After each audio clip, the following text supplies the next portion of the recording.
Olá, professores! Eu sou a Fátima, pedagoga. E mais uma vez nós estamos aqui para a gente conversar um pouco sobre uma data comemorativa que vem aí, né? Mais uma data comemorativa. E antes da gente pensar nessa data comemorativa, a gente vai pensar assim, qual a importância, né? Ou de comemorar ou de refletir sobre essa data. E tem professores que me pediram sugestões, né, ou até mesmo para fazer uma sequência didática ou atividades relacionadas a essa data comemorativa, que é o Dia do Trabalho, o Dia do Trabalhador, dia 1º de maio. E eu pensei bem e cheguei à conclusão do seguinte: primeiro, as escolas, assim, é um acúmulo de datas comemorativas que a gente tem vivido, né? Principalmente no mês de abril, tantas datas comemorativas. Tudo isso é muito importante, né? Não vamos desmerecer isso nunca, porque isso está no contexto social e a sociedade, ela, num todo, a escola, ela não pode estar fora desse contexto. Porém, é interessante a gente refletir sobre as datas e principalmente no que essa data representa realmente. Eu achei interessante o seguinte: uma professora conversando comigo, ela falando que ela perguntou para os alunos que, assim, justamente pelo fato de ser uma data do dia 1º de maio, né, data do Dia do Trabalhador, ela perguntou para as crianças assim: quando vocês crescerem, o que vocês querem ser? Então pediu para cada um falar o que cada um quer ser. E um dos alunos falou o seguinte: tia, quando eu crescer eu quero ser grande. Então ela achou assim engraçada a resposta, interessante. Eu falei assim, e muito inteligente. Por quê? Quando ele crescer, ele quer ser o que ele realmente vai ser grande, não é? Independente. Aí você vai falar assim, mas eu estou perguntando da profissão. Tá, mesmo que você tenha falado da profissão, mas a gente tem que pensar com o pensamento, com a cabeça da criança. Quando eu crescer, eu quero ser grande.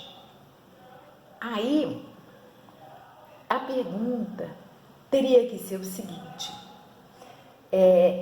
nós, quando a gente cresce, a gente quer trabalhar. Todo mundo, quando é adulto, o que ele gosta de fazer? O que ele precisa fazer para sobreviver? Trabalhar, não é?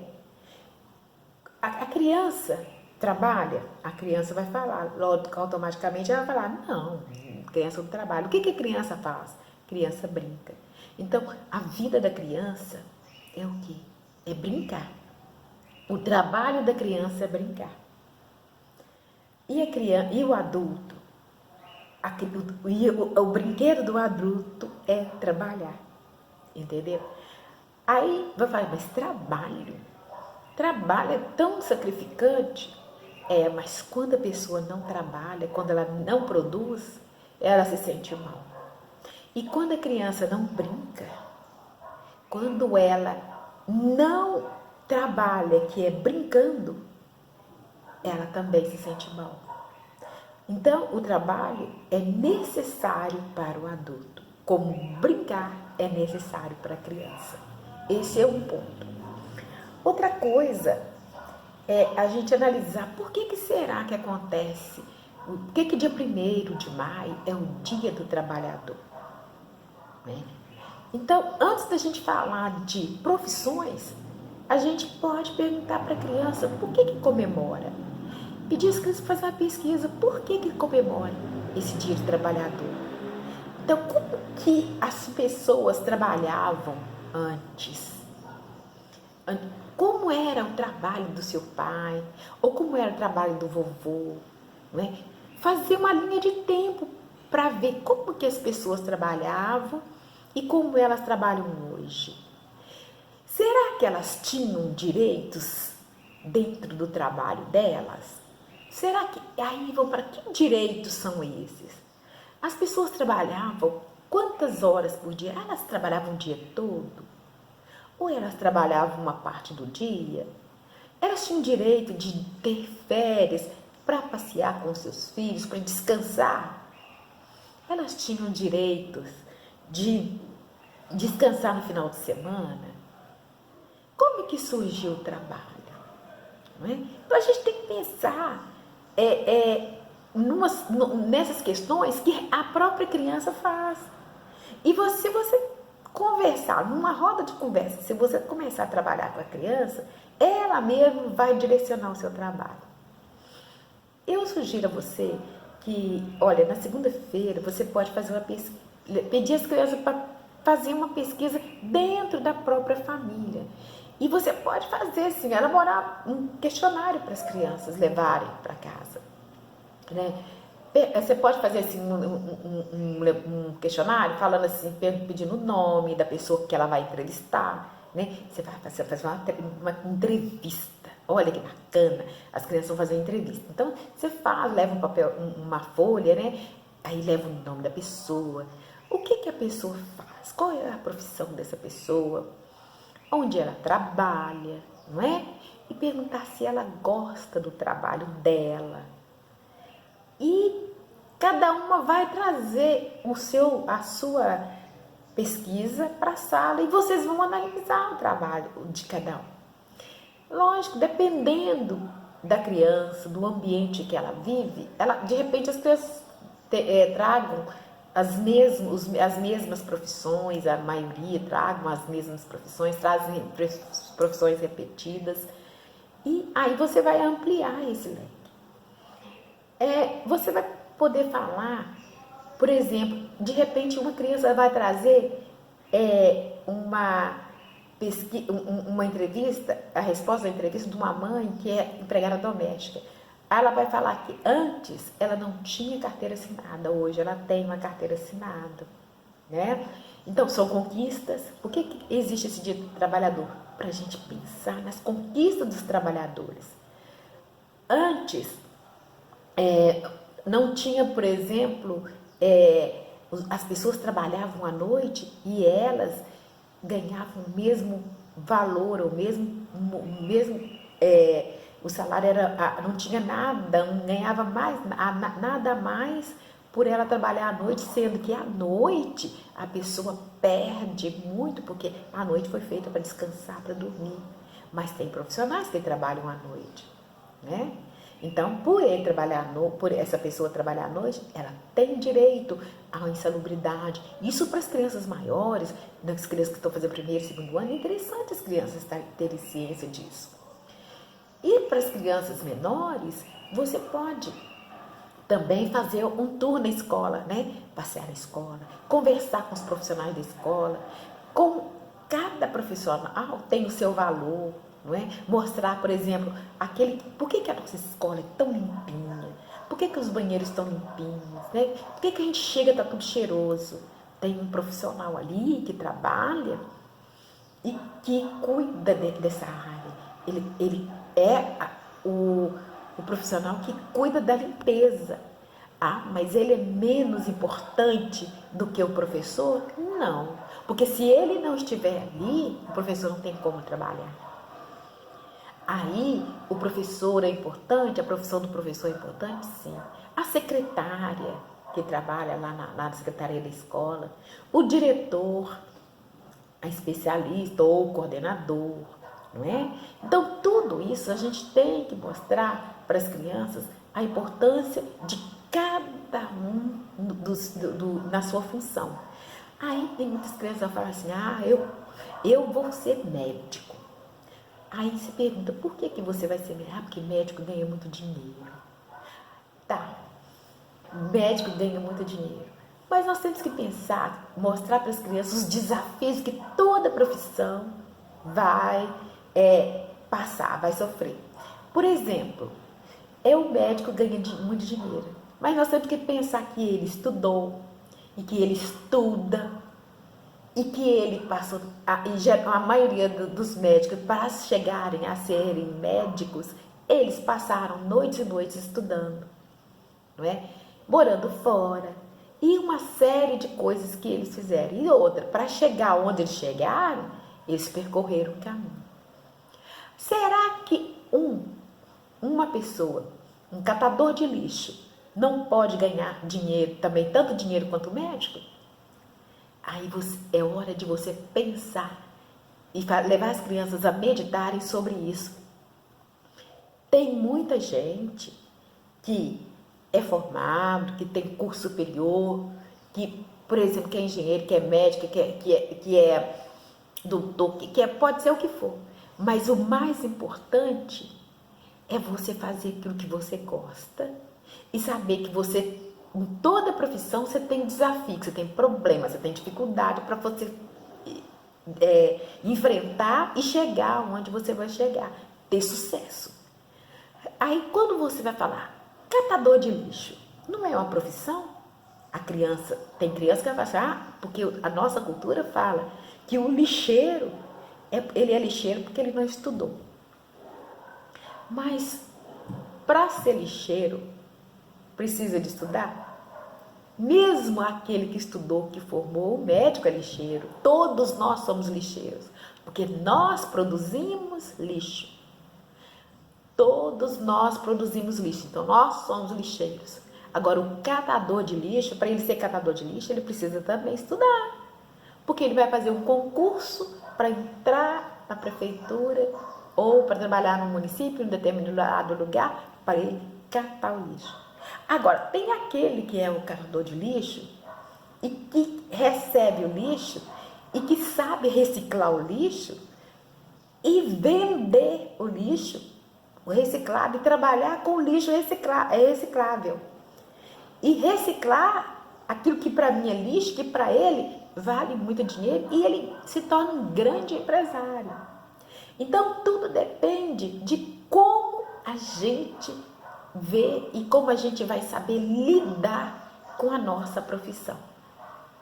Então, a gente começa a pensar e levar as crianças a pensarem que o nosso trabalho, independente de o que a gente seja, qual é que seja a nossa profissão, o que importa é a gente fazer com amor. Um cozinheiro, se ele cozinha na minha casa, se cozinha num grande restaurante, importante é que ele cozinhe com amor e que ele faça com amor. O sucesso dele vai depender de como ele vai fazer esse trabalho dele com amor. Tá? Então, as crianças vão percebendo que não existe uma profissão melhor do que a outra. E o mais importante é a gente perceber isso. Aí sim, quando você consegue mostrar para as crianças que não existe uma profissão melhor que a outra, que todas são importantes para que a gente possa viver em comunidade, e a gente vai precisar de todos, daquele que planta, daquele que preserva, daquele que colhe, daquele que aproveita aquilo que nós produzimos, que é o nosso lixo, e faz com que o nosso lixo se torne um outro produto, e aquele que vende, aquele que compra, todos somos importantes, aquele que limpa, aquele que cuida, todos são importantes. E nós dependemos uns dos, nós somos nós formamos uma cadeia que precisamos uns dos outros. Aí as crianças vão perceber que justamente por isso é que acontece o dia 1º de maio. Porque dentro dessa cadeia, todos são importantes. Se todos são importantes, todos têm direitos. Se todos têm direitos, então qual é o direito de quem cata lixo? Qual é o direito de quem é médico? Porque o médico, ele é médico, ele pode estar enfrentando grande desafio quando ele está lá num pronto-socorro, sem condições nenhuma de trabalho e com o pronto-socorro cheio de gente. De repente, ele está lá, ele não tem nem insumos para trabalhar, mas ele tem que salvar vidas. Então, ele está enfrentando dificuldade? Tá. O professor está na sala de aula, ele pode ser o que for, ele está na sala de aula e tem alunos que querem aprender, tem alunos que não querem aprender, tem alunos que querem aprender e tem mais dificuldade, tem alunos que tem problemas, distúrbios, e, no entanto, esse professor tem que dar conta desses alunos. É desafio? É. Mas o professor que ama o que faz, para ele são desafios transponíveis. E que para ele, isso aí são apenas desafios que faz com que ele cada dia se apaixone mais com o seu trabalho. Então, professor, dia de trabalhador é levar as crianças a muito mais do que descobrir profissão, muito mais do que você preocupar com sequência didática, muito mais do que você preocupar em fazer as mesmas coisas, é você levar uma reflexão, pesquisa, mostrar às crianças a importância de vivermos em comunidade e a importância do trabalho para o adulto e do brincar para a criança e dos direitos que todos nós temos, independente da profissão que exercemos. Outra coisa é, se você for fazer uma atividade com as crianças, lembra dos campos de experiências. Esqueça do xerox. Leve para a sala de aula uma caixa cheia de coisas que possam remeter às profissões. De repente você leva giz, leva roupas de algum tipo de profissional, ou peça as crianças para levar alguma coisa que eles possam vestir de professor, vestir de médico, ou vestir de catador de lixo, ou vestir de cozinheira, né? Leva um avental, leva um jaleco para ser enfermeiro, dentista, leva coisas que lembram profissões e deixa as crianças brincarem, salão de beleza, né? Deixa as crianças brincarem na sala dessas profissões e de repente faça, por exemplo, uma cozinha na sua sala, um cantinho de salão de beleza, um cantinho de um consultório médico, faça cantinhos de profissões. Esqueça desse dia de papel, de mimeógrafo, entende? De xerox, de impressos. Trabalhe com as crianças, deixe as crianças experimentar esse momento e registre isso, filma, tire foto, tá? Coloque isso, depois você peça às crianças para registrar essas experiências que elas tiveram por meio de desenho ou de escrita. Até as crianças do primeiro e segundo ano, depois registra, faz lá o registro de várias profissões, não é? E ao registrar, elas vão escrever as palavras. Escrevendo as palavras, você vai trabalhar com elas a ortografia, você vai trabalhar a construção de frases ou elaboração de textos, não importa. Mas deixe que as crianças vivam a experiência de ser um profissional na brincadeira, principalmente na educação infantil. Lógico, no ensino fundamental, do primeiro ao quinto, você já pode elaborar outras atividades, mas também permita que as crianças experimentem, ok? Por hoje, se você gostou desse vídeo, coloque um ok, compartilhe, inscreva no meu canal se você não se inscreveu e um beijo no seu coração.